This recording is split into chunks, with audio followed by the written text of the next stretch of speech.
think that every line that every poet who live in Israel write, it's a political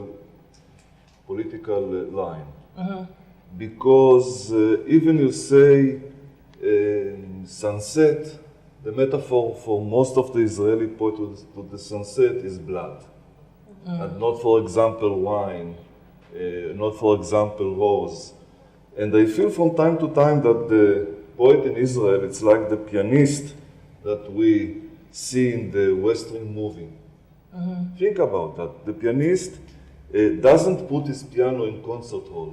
He put his piano in a saloon, in a bar. And he say, don't shut me, I'm only the pianist.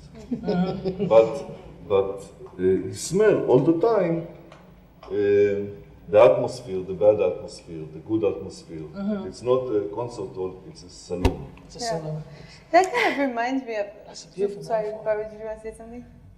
No, I was just going to say that I think what makes Ronnie's poetry so interesting and so contemporary is that he uses street language a lot and slang a lot.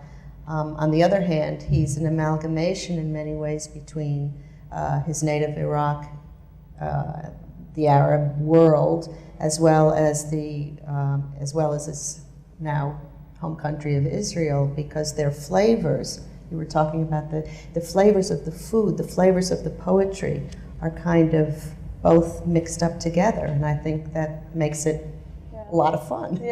I think that, I remember once Maxine Hong Kingston said to me, it was very interesting, it was at an event that we had, and I'd introduced her, and she said, you know, I find this word Asian American so exciting because to think that there's some connection between me, that's herself, and someone who comes from Guam.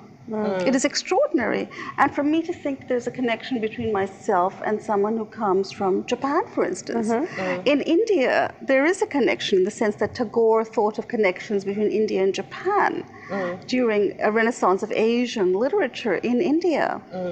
By Asian meaning Indian literature as it related to the further east. And in America, if I read a Japanese American writer or read a Chinese American writer and learn from them, for me, in some ways, it's no different than reading a Latina writer or an Arab American writer and learning from them. In other words, I think for us, the connections are lateral. Okay. In other words, because we, in a sense, don't have ancestral depth, I think African American literature does. Because I think it is, in terms of America, an old literature, and I think Native American writing has that. But we're immigrants.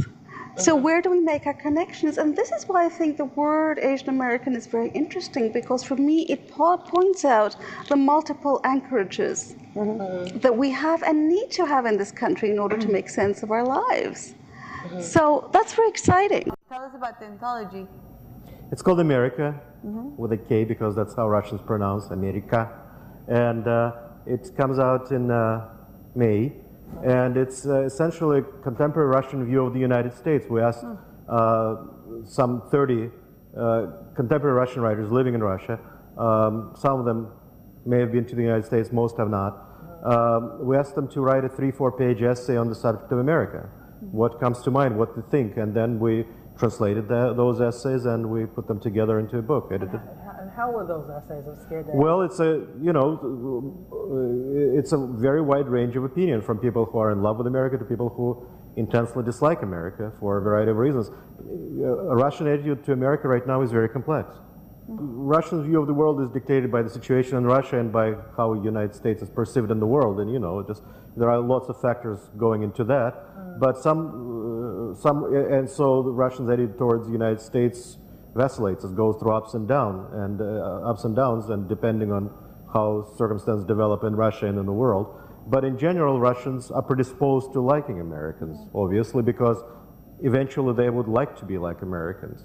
They would like. Is that a good thing or is that a bad thing? Well, they want to live a better life. So we have a whole range of essays there from people who are fairly sophisticated. They have been to the United States. They are well-known writers there.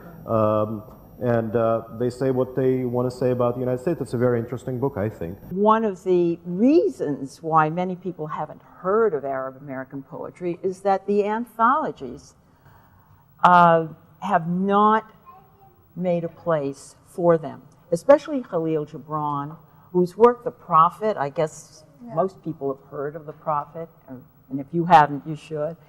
136 printings, millions and millions of copies, and it is not in one major American anthology. Yeah.